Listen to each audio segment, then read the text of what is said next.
गौतम बुद्ध एक स्थान पर बैठकर साधना में लीन थे और कुछ देर के बाद उन्होंने अपनी आंखें खोलीं तो उन्होंने अपने प्रिय शिष्यों को अपने सामने पाया। सभी शिष्य गौतम बुद्ध से कुछ जानने के लिए आतुर थे।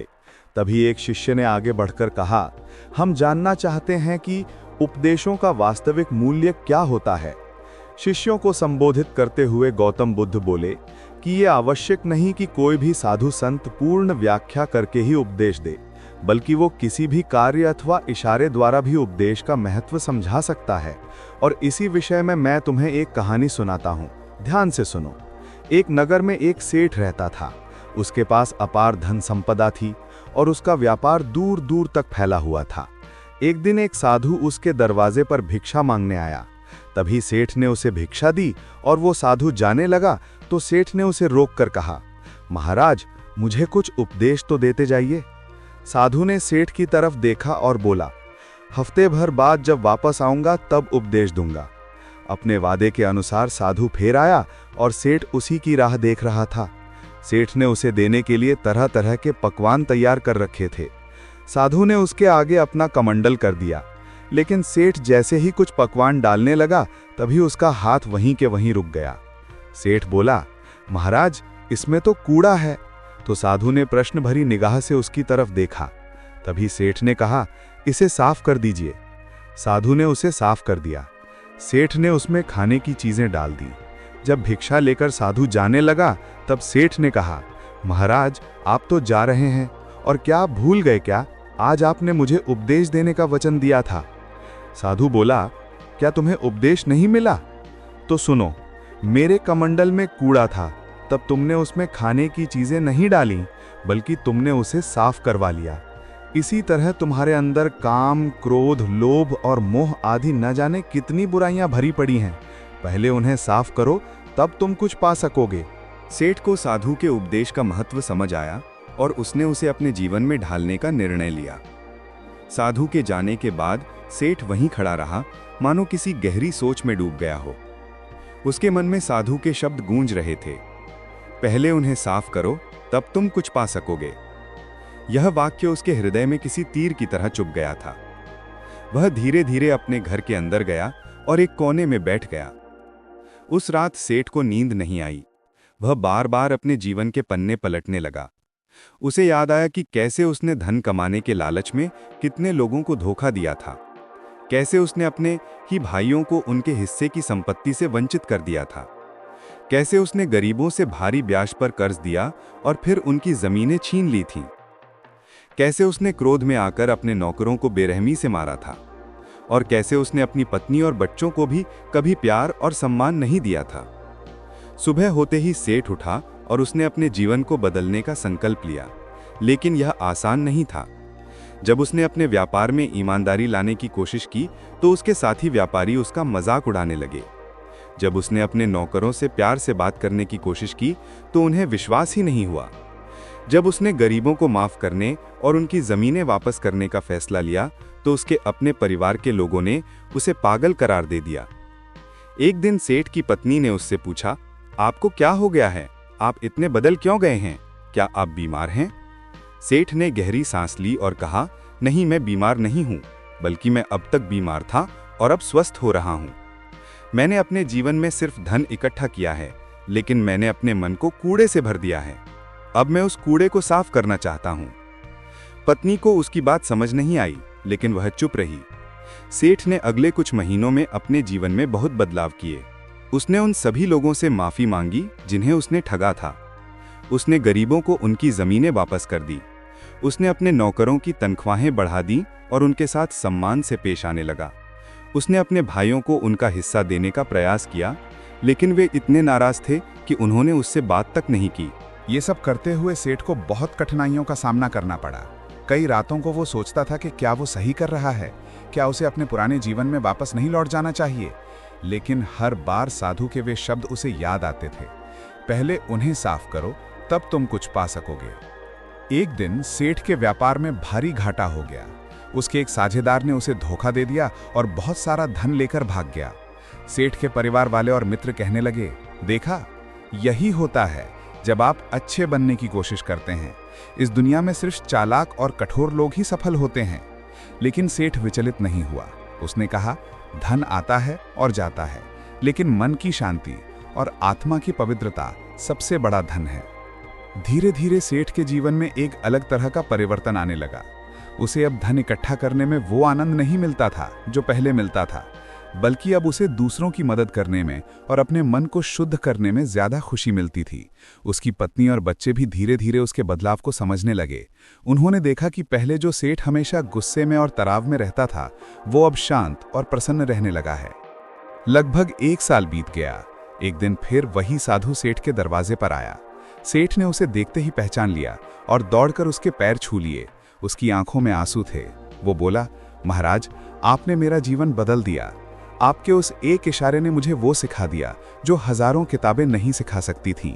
मैंने अपने मन का कूड़ा साफ करने की कोशिश की है, लेकिन अभी भी बहुत कुछ बाकी है। साधु मुस्कुराया और बोला, बेटा, ये यात्रा एक दिन में पूरी नहीं होती। ये एक जीवन भर की साधना है।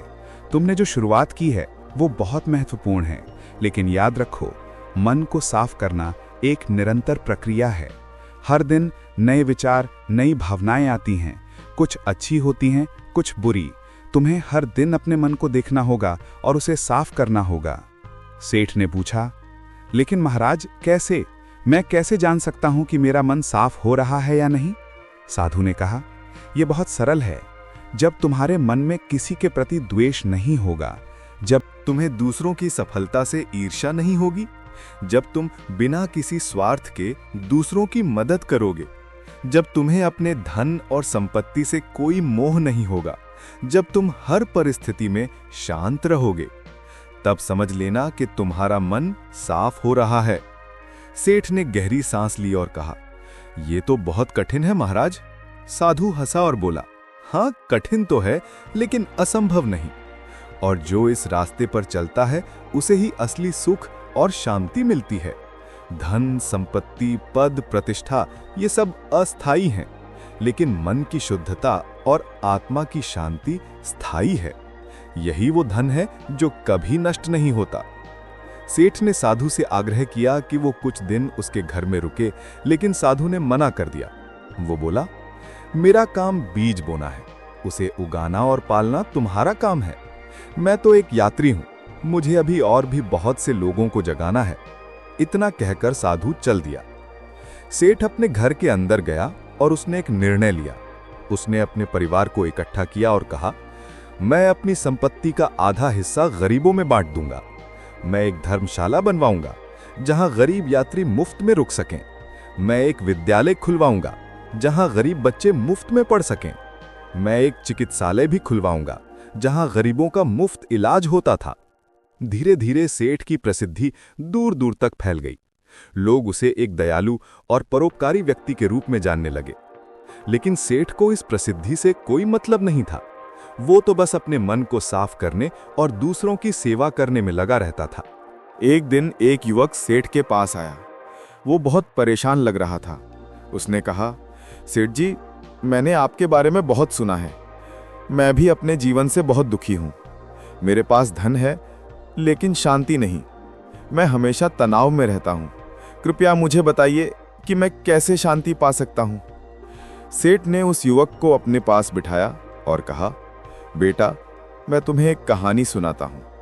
और फिर सेठ ने उसे वही कहानी सुनाई जो साधु ने उसे सुनाई थी, कमंडल के कूड़े वाली कहानी।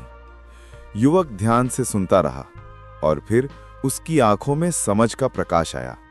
युवक बोला, अब मैं समझ गया। हमें पहले अपने मन का कूड़ा साफ करना होगा, तभी हम सच्ची शांति और खुशी पा सकते हैं। सेठ मुस्कुराया और बोला, बिल्कुल सही। और ये याद रखना कि ये एक दिन का काम नहीं है, ये तो जीवन भर की यात्रा है। हर दिन तुम्हें अपने मन को देखना होगा और उसे साफ करना होगा।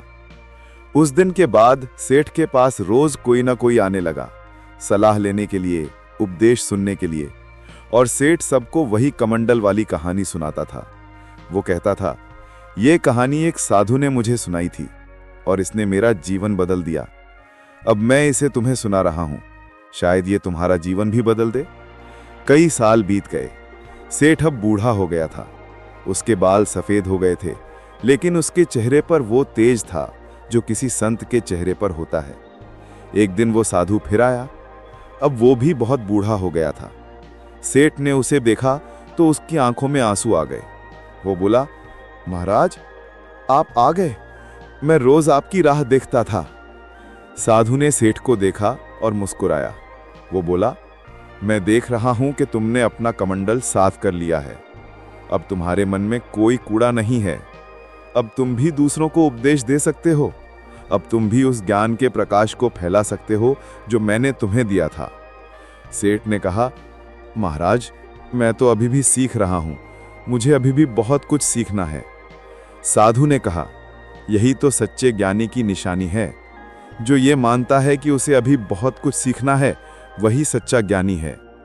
अहंकार सबसे बड़ा कूड़ा है और तुमने उसे भी साफ कर दिया है। बुद्ध ने अपने कहानी समाप्त की और अपने शिष्यों को देखा। सभी शिष्य गहरी सोच में डूबे हुए थे। एक शिष्य ने पूछा, भगवान, तो क्या यही उपदेश का असली मूल्य है कि हम किसी भी इशारे या कार्य से महान संदेश दे सकते हैं? बुद्ध बोले, हाँ मेरे प्रिय शिष्यों, शब्दों से ज्यादा शक्तिशाली कर्म होते हैं। उस साधु ने कमंडल में कूड़ा रखकर सेठ को वो सिखा दिया जो हजारों उपदेशों से नहीं सिखाया जा सकता था। और सबसे महत्वपूर्ण बात यह है कि हमें सबसे पहले अपने मन को शुद्ध करना होगा। जब तक हमारे मन में काम, क्रोध, लोभ, मोह, ईर्ष्या, अहंकार जैसे विकार हैं, तब तक हम सच्ची शांति और मोक्ष नहीं पा सकते। एक अन्य शिष्य ने पूछा, लेकिन भगवान, मन को साफ करना तो बहुत कठिन है। हम कैसे जान सकते हैं कि हम सही रास्ते पर हैं? बुद्ध मुस्कुराए और बोले, प्रतिदिन अपने मन को देखो, अपने विचारों को देखो, अपने कर्मों को देखो। अगर तुम्हारे विचार शुद्ध हैं, तुम्हारे कर्म निस्वार्थ हैं, तुम्हारे मन में किसी के प्रति द्वेष नहीं है, तो तुम सही रास्ते पर हो।